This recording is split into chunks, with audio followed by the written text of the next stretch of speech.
আসসালামু আলাইকুম বন্ধুরা, আমি আজকে আপনাদেরকে সাথে শেয়ার করব ডিমের পুডিং। প্রথমে আমি ডিমগুলোকে ভেঙে নিয়ে ভালোভাবে ভালোভাবে ফেটিয়ে নিলাম।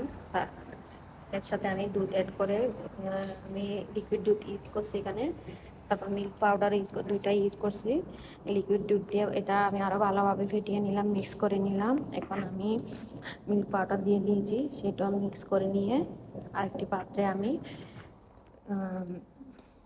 চিনি দিয়ে ক্যারামেল তৈরি করে নিব, পুডিং যাতে খেতে এবং দেখতে ভালো লাগে।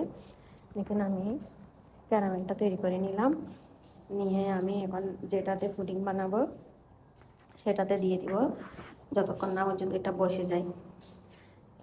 এখন আমি যে পাত্রে পুডিং বানাবো সেই পাত্রে ভালোভাবে ঘি ব্রাশ করে নিচ্ছি যাতে পুডিংটা ভালোভাবে উঠে যায়।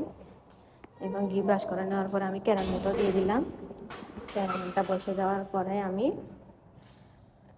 রেডি করা ডিমের আর দুধের মিশ্রণটা চাকনি দিয়ে চেকে ঢেলে নিলাম। রেডি হয়ে গেল আমার ডিমের পুডিংয়ের উপকরণগুলো, সবগুলো দেওয়া হয়ে গেলে এখন আমি বসিয়ে দিব চুলায়।